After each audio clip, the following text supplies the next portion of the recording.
Nous sommes à Foulaya, c'est dans Kindia, dans le cadre du développement durable, à la rencontre de jeunes entrepreneurs qui nous expliquent quelles sont les solutions qu'ils proposent aux Guinéens pour assurer ce qu'on appelle un développement durable. Nous sommes dans l'entreprise, dans l'enceinte de l'entreprise agro-aquaculture. Comment ça fonctionne? Nous allons rencontrer ces jeunes Guinéens.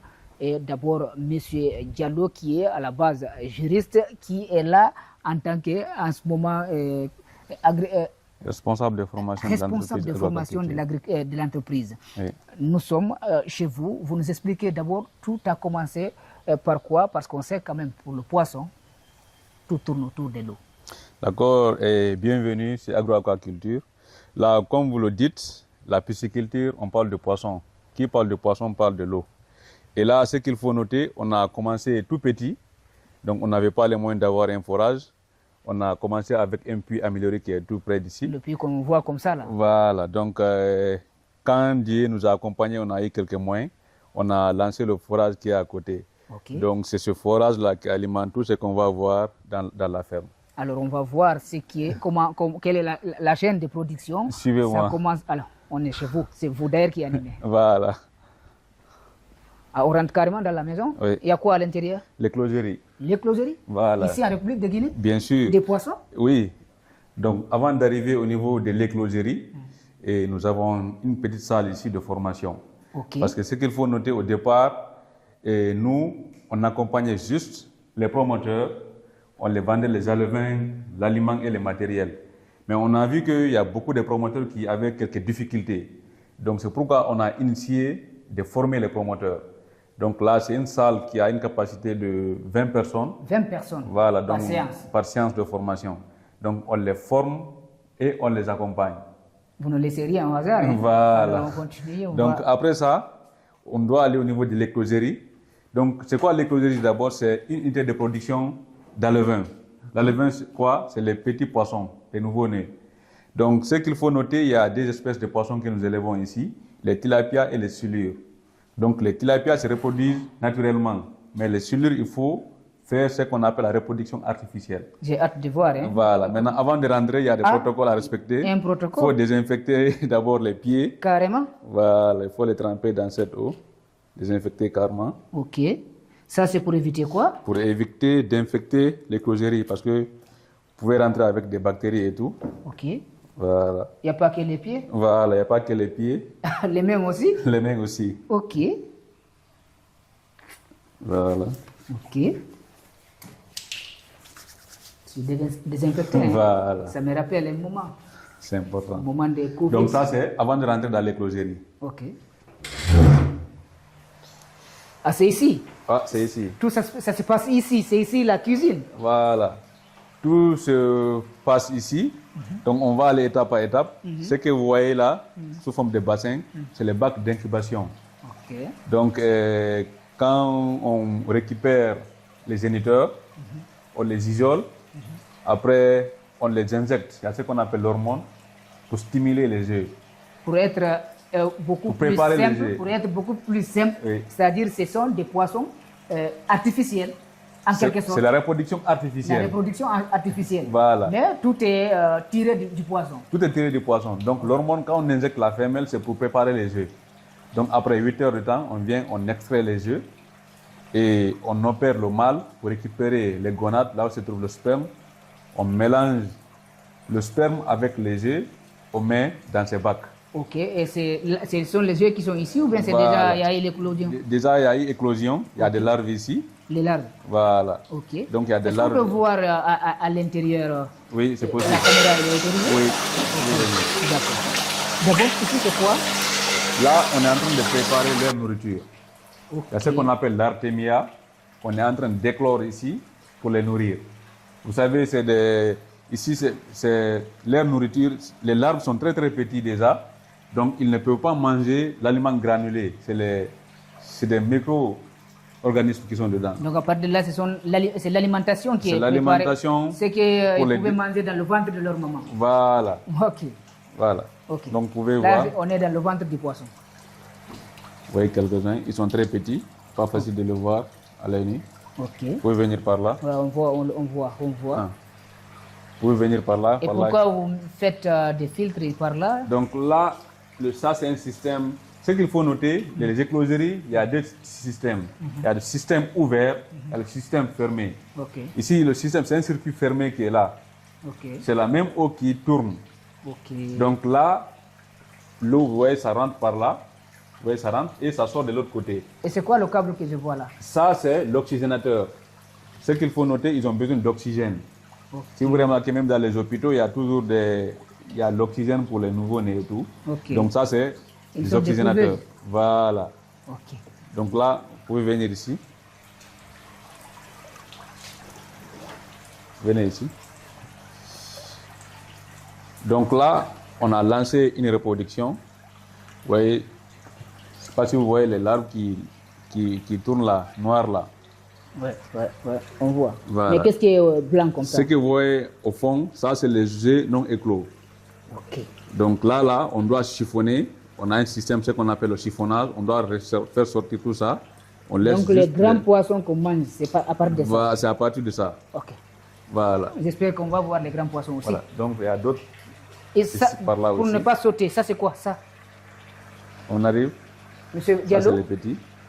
ça c'est quoi? Voilà. Ici, ce que vous voyez ici, c'est un système de filtration.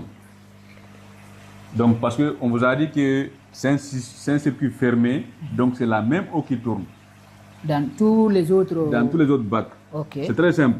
Donc, si vous remarquez, vous voyez l'eau qui sort ici, ça quitte dans les bacs, ça vient ici. Donc, il y a un système de filtrage ici. Donc, de ce bac-là, ça vient ici. De là aussi, ça c'est un filtre à niver. Ok. Donc, la machine tire l'eau. L'eau est traitée là-bas. Voilà, ça refiltre l'eau et ça ramène ici. Donc, ici, il y a une pompe qui fait remonter l'eau encore pour la ramener dans le circuit. Un véritable système. Je ne sais pas si vous comprenez un peu. Donc, de l'autre côté, ça c'est l'oxygénateur qui est là. C'est la machine là qui envoie de l'air. Ok. Les filtres que vous m'avez demandé là-bas, c'est la machine là qui souffle de l'air pour les envoyer là-bas. Je vois. Voilà. Et ce tuyau-là, c'est ce raccord-là qui envoie l'eau. Parce que quand l'eau prend un certain moment ici, on essaie de renouveler carrément pour éviter le développement des bactéries. Ah ouais. Voilà. Surtout pas. Voilà en quelque sorte la structure et le fonctionnement de l'écloserie. Et là, quelle est la quantité que vous produisez ici par an? Et c'est autour de 100 à 150 000 alevins par an. Si 100 à 150 000 alevins par an. si tout passe comme prévu. Ok. Quels sont les risques? Les risques, ici, le problème, c'est au niveau de la température. Parce que pendant la saison pluvieuse, il fait très froid. Donc, ça nous pose un peu de difficultés. C'est pourquoi on a des thermoplongeurs qu'on a branchés ici pour chauffer l'eau. Ok. Voilà, donc c'est la température qui nous fatigue un peu. Donc ici, le courant ne doit pas partir. Le courant ne doit pas manquer. C'est pourquoi on a le courant et on a aussi des groupes. Vous avez un groupe électrogène pour la relève. Voilà, pour la relève. Ok, on va aller voir de l'autre côté maintenant les poissons qui sont Voilà, prêts donc pour... là, après 2 semaines ici, on envoie les larves au dehors. Allons dehors. On va vous montrer là-bas. Donc ici, il faut que ça soit fermé parce qu'on a besoin de la température. Ok. Donc on ferme tout le temps. J'avais déjà chaud à l'intérieur. Hein? Voilà.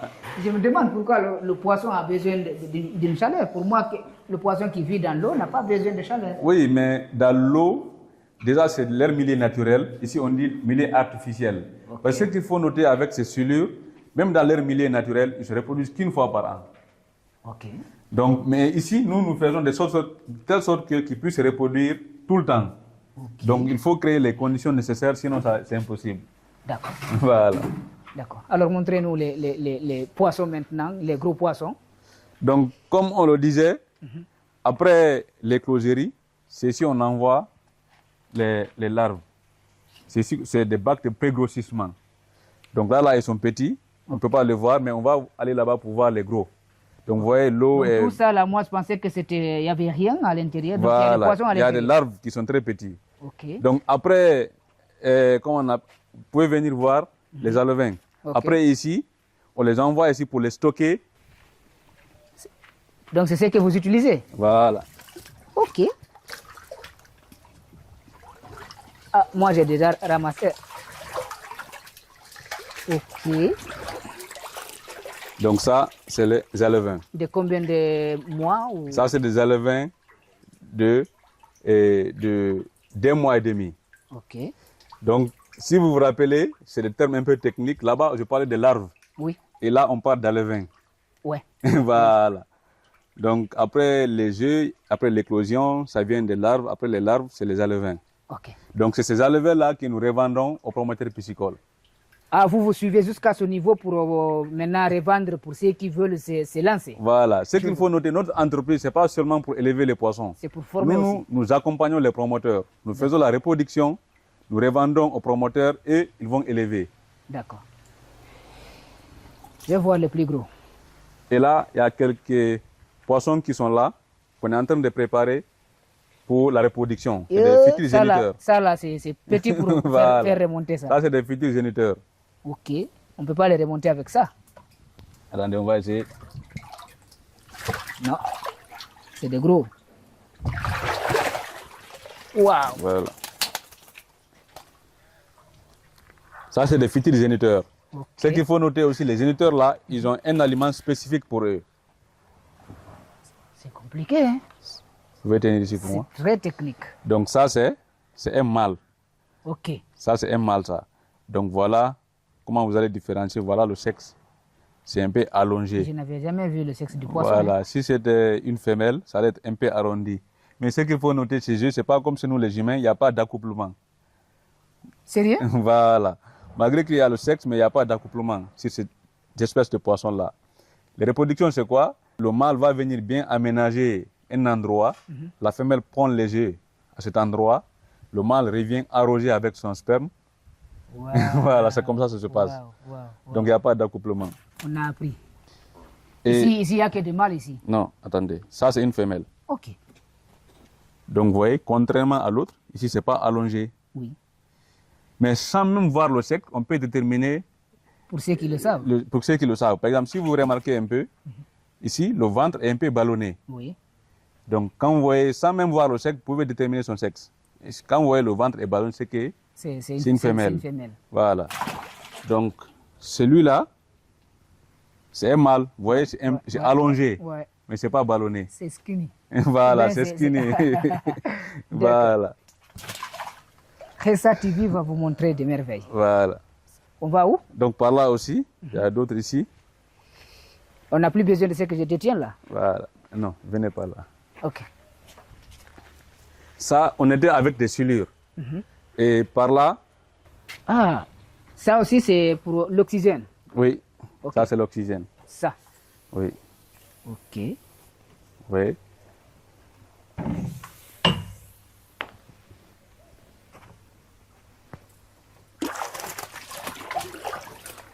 Ah, vous êtes devenu pro.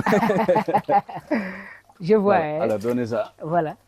Donc, Ah, ça aussi c'est selon les explications, mal. c'est mal, voilà.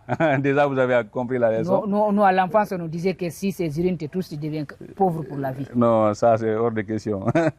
Donc, ça c'est les pourquoi on tila- nous déconseille d'aller à la pêche parce qu'on dit si les urines du poisson te touchent, Nous, c'est ce qui deviens- nous apporte l'argent tu même. deviens pauvre pour la vie. Donc, voilà, ça c'est les tilapia. Donc, rapidement, on va Pourquoi il y a aller. deux couleurs? C'est des tilapia gris et tilapia rouge. Ça n'a pas de. C'est pas une grande différence. C'est comme chez Moi, nous je les pensais humains. je pensais que c'était les femelles qui étaient Non, rouges. non. Ok.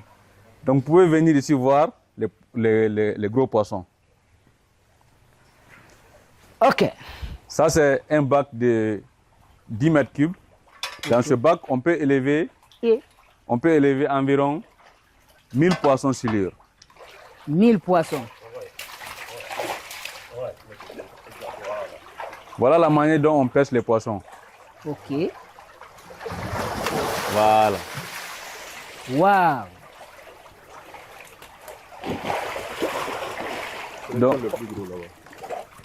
Donc ça, c'est des poissons qui sont prêts à être commercialisés. Ok.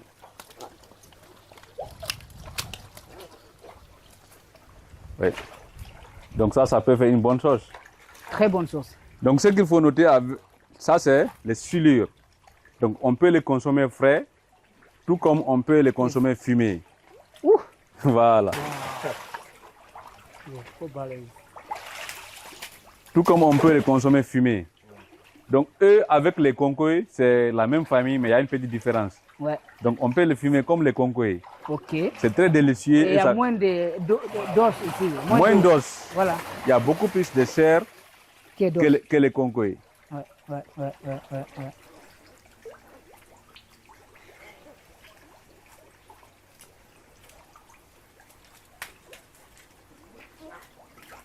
Je crois que vous nous faites une redécouverte. Hein? On retrouve quelqu'un qu'on connaissait. Ah, voilà. Parce que, donc, il va se présenter. Donc... Non, lui, il ne se présente pas.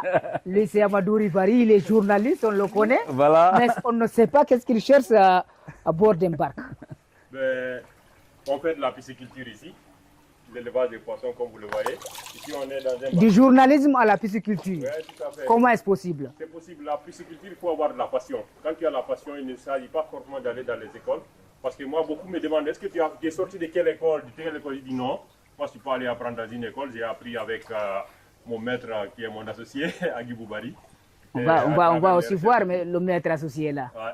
Donc, du coup, voilà, ça c'est par exemple une silure mâle qui est là. Tu connais déjà tout? Ouais, je fais la différence entre les mâles et les femelles. Je connais les pathologies, comment il faut utiliser les types de traitement.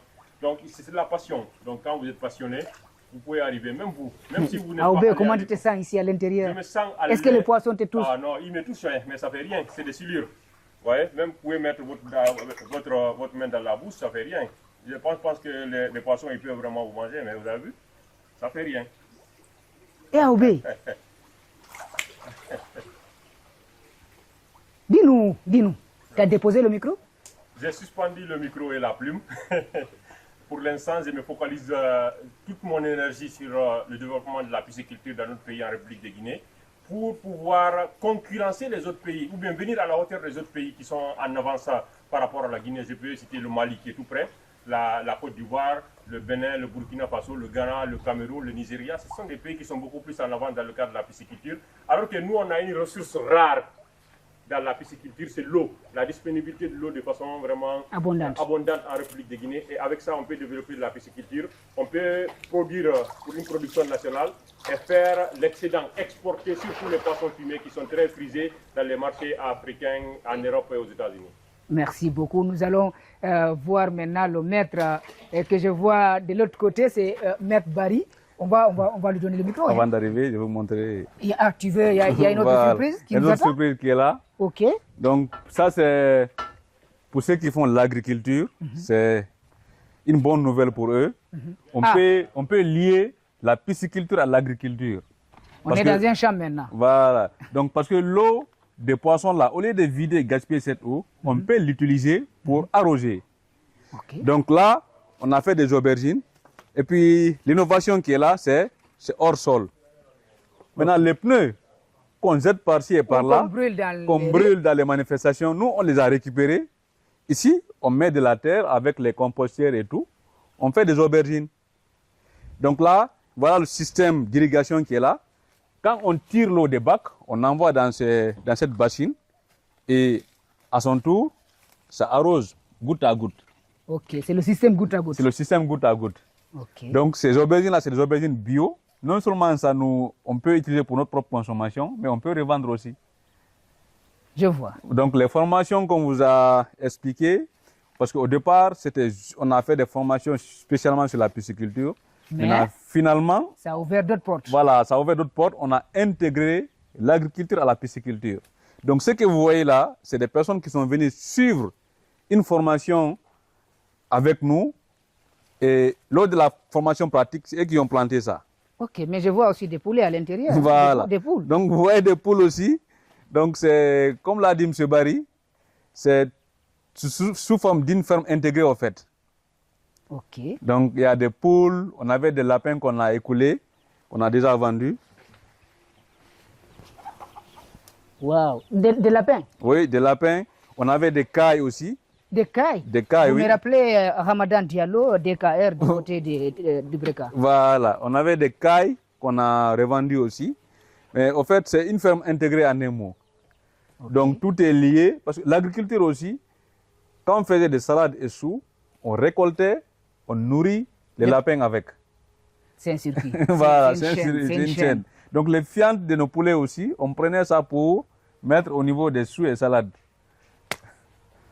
Merci beaucoup, Monsieur Diallo. Merci, Monsieur Diallo. Monsieur Mamadou Baylo Diallo. Mamadou Baylo Diallo. Vous êtes juriste à la base. Bien sûr. Donc, entre parenthèses, j'ai suivi une Il y a des juristes ici, des journalistes. Et voilà, c'est transversal en fait.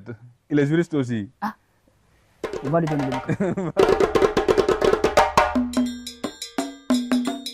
Vous n'êtes pas au bout de vos découvertes. On va découvrir un autre juriste qui s'appelle, comment monsieur? Agibou Bari. Monsieur Agibou Bari, c'est vous qui étiez du côté du Mali Bamako. Justement, oui.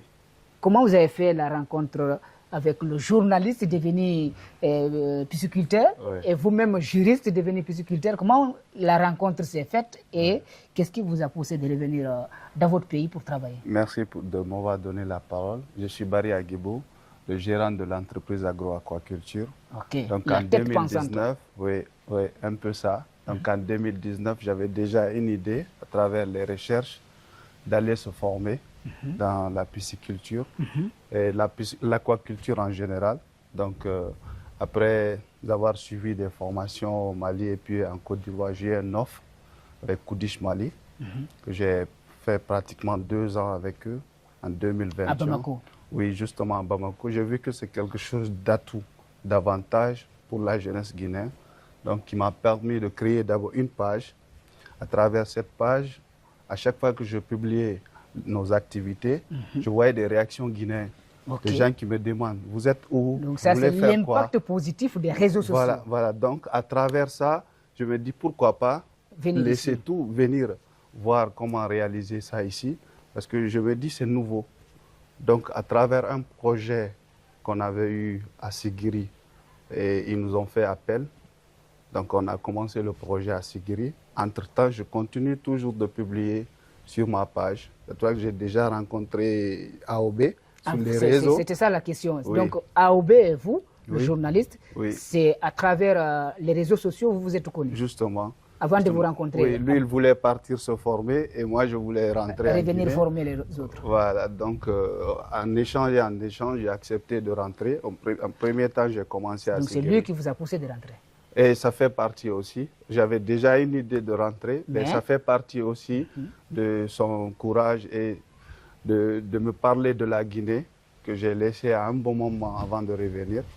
Donc ça m'a permis d'avoir beaucoup plus de motivation, surtout avec son statut qui était journaliste. Je sais qu'il a beaucoup de contacts qui peuvent lui permettre de faire développer le domaine sans essayer de faire... On ne vous l'a pas donné entièrement, hein, ne conjuguez pas le journalisme là au passé, on va récupérer notre journaliste. Hein? Ouais, je ne pense pas s'il va se retourner. Il va se retourner, à 100%. Il sera le correspondant de... Bon, il va travailler avec nous. Très bonne nouvelle. Il va travailler avec nous. Très bonne nouvelle. Ok. Donc, entre-temps, je suis rentré, j'ai fait 6 mois à Sigiri, donc toujours avec les réalisations des images sur la page. J'ai contacté... un frère qui est là aujourd'hui, qui travaille au ministère. Donc il me dit, Bari, il faut venir, tu travailles par là, c'est nouveau. Donc j'ai décidé de venir. Le terrain est libre. Voilà, le terrain est libre. On a commencé à créer notre page. On a créé cette page à Conakry, commencé les activités un peu. Donc de fur et à mesure, on a vu qu'il y a beaucoup d'opportunités, non seulement sur les matériels biologiques qu'on appelle les alevins, l'aliment, c'est-à-dire tout était importé du pays.